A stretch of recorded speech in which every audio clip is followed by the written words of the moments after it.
باب نمبر 47 اللہ تعالیٰ کے ذکر کی فضیلت کے بیان میں۔ اللہ تعالیٰ نے فرمایا ہے فَاذْكُرُونِي أَذْكُرْكُمْ، تم مجھے یاد کرو میں تمہیں یاد کروں گا۔ ثابت بنانی رحمۃ اللہ علیہ نے کہا ہے کہ میں جانتا ہوں جب میرا رب مجھ کو یاد کرتا ہے۔ لوگوں نے کہا کس طرح؟ کہا جب میں اس کو یاد کرتا ہوں تو وہ مجھے یاد کرتا ہے۔ اللہ تعالیٰ نے فرمایا ہے اذکروا اللہ ذکرا کثیرا، اللہ کو بہت یاد کرو۔ پھر کہا فَإِذَا أَفَضْتُم مِّنْ عَرَفَاتٍ فَاذْكُرُوا اللَّهَ عِندَ الْمَشْعَرِ الْحَرَامِ وَاذْكُرُوهُ كَمَا هَدَاكُمْ، جب تم عرفات سے اترو تو مشعر حرام کے نزدیک خدا کو یاد کرو جیسا کہ تم کو بتلایا ہے۔ فرمایا ہے فَإِذَا قَضَيْتُم مَّنَاسِكَكُمْ فَاذْكُرُوا اللَّهَ كَذِكْرِكُمْ آبَاءَكُمْ أَوْ أَشَدَّ ذِكْرًا، جب تم حج کے رسوم کو ادا کر چکو تو اللہ کو ایسا یاد کرو جیسا کہ تم اپنے آباء و اجداد کو فخریہ یاد کرتے ہو، بلکہ اس سے بھی زیادہ۔ پھر فرمایا ہے کہ الذین یذکرون اللہ قیاما وقعودا وعلی جنوبہم، اللہ کے بندے وہ ہیں جو اللہ کو اٹھتے بیٹھتے کروٹ بدلتے یاد کرتے ہیں۔ پھر کہا ہے فَإِذَا قَضَيْتُمُ الصَّلَاةَ فَاذْكُرُوا اللَّهَ قِيَامًا وَقُعُودًا وَعَلَى جُنُوبِكُمْ، جب تم نماز کو پورا کر چکو تو اللہ کو اٹھتے بیٹھتے اور کروٹ بدلتے یاد کیا کرو۔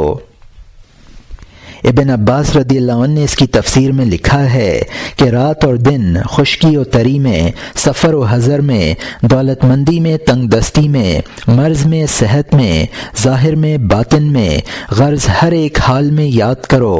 اللہ تعالیٰ نے منافقوں کی مذمت میں کہا ہے لا یذکرون اللہ الا قلیلا، وہ اللہ کو یاد نہیں کرتے مگر تھوڑا۔ اللہ تعالیٰ نے فرمایا ہے اذکر ربک فی نفسک تضرعا وخیفة ودون الجہر من القول بالغدو والآصال ولا تکن من الغافلین، اپنے رب کو اپنے دل میں گڑ گڑا کر او خوف سے گڑ گڑا کرو، خوف سے نہ اونچا، صبح و شام یاد کرو اور غافل نہ ہو۔ فرمایا ہے وَلِذِكْرِ اللَّهِ الْأَكْبَرِ وَلَذِكْرُ اللَّهِ اکبر، اللہ کا ذکر بڑا ہے۔ ابن عباس رضی اللہ عنہ نے کہا ہے کہ اس کے دو معنی ہیں، ایک یہ کہ اللہ کا تمہیں یاد کرنا تمہارے ذکر سے بڑا ہے، دوسرا یہ کہ اللہ کا ذکر تمام دیگر عبادتوں سے بڑھ کر ہے۔ ان کے علاوہ اور بہت سی آیات اس مضمون کے متعلق ہیں۔ رسول اللہ صلی اللہ علیہ وسلم نے فرمایا ہے کہ اللہ کو یاد کرنے والا غافلوں کے درمیان ایسا ہے جیسا کہ لڑنے والا بہادر بھاگنے والوں کے درمیان۔ رسول اللہ صلی اللہ علیہ وسلم نے فرمایا ہے کہ اللہ تعالیٰ فرماتا ہے کہ میں اپنے بندے کے ساتھ ہوتا ہوں جب تک کہ وہ مجھے یاد کرتا رہتا ہے اور اس کے ہونٹ میرے ذکر سے ہلتے رہتے ہیں۔ رسول اللہ صلی اللہ علیہ وسلم نے فرمایا ہے کہ ابن آدم کے لیے کوئی عمل ذکر الہی سے بڑھ کر نجات دلوانے والا نہیں ہے۔ لوگوں نے کہا یا رسول اللہ صلی اللہ علیہ وسلم کیا جہاد فی سبیل اللہ بھی نہیں؟ کہا جہاد بھی نہیں مگر جب کہ تو اپنی تلوار سے 3 دفعہ کاٹا جائے۔ رسول اللہ صلی اللہ علیہ وسلم نے فرمایا ہے کہ جو شخص جنت کے باغوں میں چرنا چاہے اس کو چاہیے کہ اللہ کا ذکر بہت کیا کرے۔ رسول اللہ صلی اللہ علیہ وسلم سے سوال کیا گیا کہ کون سا عمل سب سے زیادہ افضل ہے؟ فرمایا کہ تیری زبان مرنے تک اللہ کے ذکر سے تر رہے۔ رسول اللہ صلی اللہ علیہ وسلم نے فرمایا ہے کہ اگر تیری زبان صبح و شام اللہ کے ذکر سے تر رہے گی تو تجھ پر کوئی گناہ نہیں رہے گا۔ رسول اللہ صلی اللہ علیہ وسلم نے فرمایا ہے کہ صبح و شام اللہ کا ذکر کرنا اللہ کے راستے میں تلوار چلانے اور مال خرچ کرنے سے بہتر ہے۔ رسول اللہ صلی اللہ علیہ وسلم نے فرمایا ہے کہ اللہ تعالیٰ فرماتا ہے کہ جب بندہ مجھے اپنے نفس میں یاد کرتا ہے تو میں بھی اسے اپنے دل میں یاد کرتا ہوں، اور جب وہ مجھے لوگوں میں یاد کرتا ہے تو میں بھی اس کو جماعت میں یاد کرتا ہوں جو اس کی جماعت سے بہتر ہے، یعنی فرشتے، اور جب مجھ سے ایک بالشت قریب ہوتا ہے تو میں اس سے ایک ہاتھ قریب ہوتا ہوں، اور جب وہ مجھ سے ایک ہاتھ نزدیک ہوتا ہے تو میں اس کے 2 ہاتھ قریب ہوتا ہوں، اور جب وہ میری طرف معمولی رفتار سے آتا ہے تو میں اس کی طرف تیز رفتاری سے جاتا ہوں۔ رسول اللہ صلی اللہ علیہ وسلم نے فرمایا ہے کہ قیامت کے روز اللہ تعالی 7 شخصوں کو اپنی رحمت کے سائے میں جگہ دے گا۔ ان میں سے ایک وہ ہے جو اللہ تعالی کو خلوت میں یاد کرتا ہے اور اللہ کے خوف سے اس کی آنکھوں سے آنسو نکلتے ہیں۔ ابو دردہ رضی اللہ عنہ سے روایت ہے کہ رسول اللہ صلی اللہ علیہ وسلم نے صحابہ رضوان اللہ علیہم سے کہا کہ میں تم کو وہ عمل نہ بتاؤں جو سب سے اچھا ہے اور تمہارے خدا کے نزدیک بہت پسندیدہ ہے اور درجات کو بڑھانے والا ہے اور سونے اور چاندی کے خرچ کرنے سے اچھا ہے اور بہتر ہے تمہارے حق میں اس بات سے کہ تم اپنے دشمنوں سے مقابلہ کرو کہ تم ان کی گردنیں مارو اور وہ تمہاری گردنیں ماریں۔ انہوں نے کہا یا رسول اللہ صلی اللہ علیہ وسلم وہ کیا عمل ہے؟ کہا کہ اللہ تعالی کو ہمیشہ یاد کرنا۔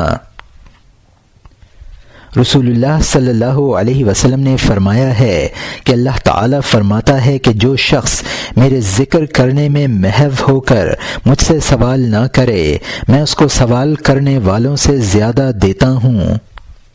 فضل نے کہا ہے کہ ہمیں یہ روایت پہنچی ہے کہ اللہ تعالیٰ فرماتا ہے اے میرے بندے صبح کے بعد مجھے 1 گھنٹہ یاد کر لے اور پھر عصر کے بعد مجھے 1 گھنٹہ یاد کر لے تو تجھے سارا دن ہی کافی ہے۔ کسی عالم کا قول ہے کہ اللہ تعالیٰ فرماتا ہے کہ جس بندے کے دل میں میں اپنے ذکر کو غالب پاتا ہوں میں اس کا محافظ و جلیس ہو جاتا ہوں اور اس سے باتیں کرتا ہوں اور اس کی ہمدردی کرتا ہوں۔ روایت کی گئی ہے کہ سوائے ذاکرین کے ہر ایک متنفس دنیا سے پیاسا نکلتا ہے۔ معاذ بن جبل رضی اللہ عنہ نے کہا ہے کہ اہل جنت کسی چیز پر حسرت دکھائیں گے مگر اس وقت پر جس میں انہوں نے خدا کو یاد نہ کیا تھا۔ رسول اللہ صلی اللہ علیہ وسلم نے فرمایا ہے کہ جس مجلس میں لوگ خدا کی یاد کے واسطے جمع ہوتے ہیں اس کو فرشتے گھیر لیتے ہیں اور رحمت الہی ان کے حال پر شامل ہو جاتی ہے اور اللہ ان کا ذکر فرشتوں میں کیا کرتے ہیں۔ رسول اللہ صلی اللہ علیہ وسلم نے فرمایا ہے کہ جو لوگ خالصتاً لوجہ اللہ کا ذکر کرتے ہیں تو ان کو فرشتے آسمان سے پکارتے ہیں اٹھو تم بخشے گئے ہو میں نے تمہارے گناہوں کو نیکیوں سے تبدیل کر دیا ہے۔ رسول اللہ صلی اللہ علیہ وسلم نے فرمایا ہے کہ جو لوگ اپنی مجلسوں میں اللہ کو یاد نہیں کرتے اور اس کے رسول پر درود نہیں بھیجتے وہ قیامت کے روز دست تعسف ملیں گے۔ داؤد علیہ السلام کہا کرتے تھے کہ الہی اگر میں ذاکرین کی مجلس چھوڑ کر غافلوں کی مجلس میں جاؤں تو میرے پاؤں توڑ دے کہ میں وہاں نہ جا سکوں۔ رسول اللہ صلی اللہ علیہ وسلم نے فرمایا ہے کہ نیک مجلس مومن کے لیے بنسبت بری صحبت کے 2,00,000 گنا بہتر ہے۔ ابو ہریرہ رضی اللہ عنہ سے روایت ہے کہ فرشتے ان گھروں کو جن میں ذکر کیا جاتا ہے اس طرح جھانکتے ہیں کہ جس طرح ستارے آسمان کے گھروں کو دیکھ رہے ہوتے ہیں۔ سفیان بن عینیہ رحمۃ اللہ علیہ نے کہا ہے کہ جب لوگ جمع ہو کر خدا کو یاد کرتے ہیں تو شیطان اور دنیا جدا ہو جاتے ہیں اور شیطان دنیا کو کہتا ہے کیا تو دیکھتی ہے کہ یہ کیا کر رہے ہیں؟ دنیا کہتی ہے چھوڑ دے ان کو کچھ پرواہ نہ کر جب یہ یہاں سے فارغ ہوں گے تو میں ان کو گردن سے پکڑ کر تیرے سامنے لے آؤں گی۔ ایک دفعہ کا ذکر ہے کہ ابو ہریرہ رضی اللہ عنہ بازار میں گئے اور لوگوں سے کہا کہ تم یہاں بیٹھے ہو اور رسول اللہ صلی اللہ علیہ وسلم کی میراث مسجد میں تقسیم ہو رہی ہے۔ لوگ مسجد میں گئے اور وہاں کوئی میراث بٹتی نہ دیکھی۔ انہوں نے ابو ہریرہ رضی اللہ عنہ کو کہا کہ ہم نے تو کوئی میراث تقسیم ہوتے نہیں دیکھی۔ ابو ہریرہ رضی اللہ عنہ نے کہا تم نے وہاں کیا دیکھا؟ کہا کہ ہم نے ایک قوم کو اللہ کا ذکر کرتے ہوئے اور قرآن پڑھتے ہوئے دیکھا۔ کہا یہی تو رسول اللہ صلی اللہ علیہ وسلم کی میراث ہے۔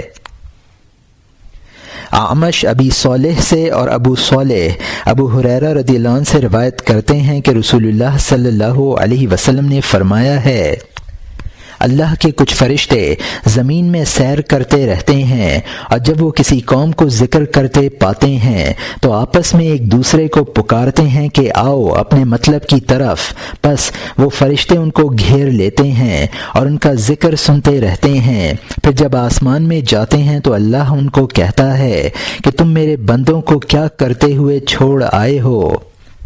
وہ کہتے ہیں کہ ہم ان کو حمد و تعریف و تسبیح و تقدیس میں چھوڑ آئے ہیں۔ اللہ فرماتا ہے کیا انہوں نے مجھ کو دیکھا ہوا ہے؟ وہ کہتے ہیں نہیں۔ اللہ جل جلالہ فرماتا ہے اگر وہ مجھے دیکھ لیں تو پھر کیا کریں؟ وہ کہتے ہیں کہ پھر اس سے بھی زیادہ تسبیح و تحمید میں مصروف ہو جائیں۔ پھر اللہ تعالیٰ ان سے پوچھتا ہے کہ وہ کس چیز سے پناہ مانگتے تھے؟ وہ کہتے ہیں کہ آگ سے۔ اللہ تعالیٰ کہتے ہیں کیا انہوں نے آگ کو دیکھا؟ وہ کہتے ہیں نہیں۔ اللہ تعالیٰ کہتے ہیں اگر وہ دیکھ لیں تو پھر کیا کریں؟ وہ کہتے ہیں کہ اگر وہ دوزخ کو دیکھ لیں تو بہت سی پناہ مانگیں اور نہایت ہی نفرت کریں۔ پھر اللہ تعالیٰ ان سے پوچھتا ہے کہ وہ کیا چیز مانگتے تھے؟ وہ کہتے ہیں کہ جنت۔ اللہ تعالیٰ فرماتا ہے کیا انہوں نے اس کو دیکھا ہے؟ وہ کہتے ہیں نہیں۔ اللہ تعالیٰ فرماتا ہے اگر وہ دیکھ لیں تو کیا کریں؟ وہ کہتے ہیں اگر وہ دیکھ لیں تو اس کی بہت سی خواہش کریں اور اس پر نہایت ہی حریص ہو جائیں۔ پھر اللہ فرماتا ہے اے فرشتو تم گواہ رہو کہ میں نے ان کو بخش دیا۔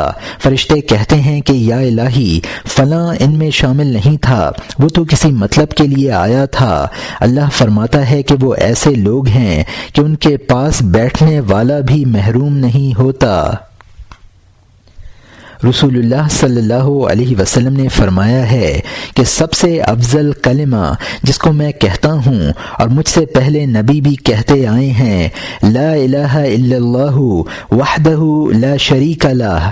رسول اللہ صلی اللہ علیہ وسلم نے فرمایا ہے کہ جس نے لا الہ الا اللہ وحدہ لا شریک لہ لہ الملک ولہ الحمد وہو علی کل شیء قدیر ہر ایک دن 100 دفعہ کہا اس کو 10 غلام آزاد کرنے کا ثواب ملتا ہے اور اس کے واسطے 100 نیکیاں لکھی جاتی ہیں اور 100 گناہ معاف کیے جاتے ہیں، اور وہ شام تک شیطان سے بچا رہتا ہے اور اس سے زیادہ کوئی عامل نہیں ہوتا مگر وہ جس نے اس سے بھی زیادہ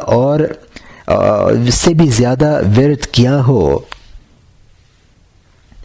رسول اللہ صلی اللہ علیہ وسلم نے فرمایا ہے کہ جو شخص اچھی طرح وضو کرتا ہے اور پھر آسمان کی طرف نظر کر کے اشہد ان لا الہ الا اللہ وحدہ لا شریک لہ واشہد ان محمدا عبدہ ورسولہ کہتا ہے اس کے واسطے جنت کے دروازے کھل جاتے ہیں، وہ جس طرف سے چاہے داخل ہو۔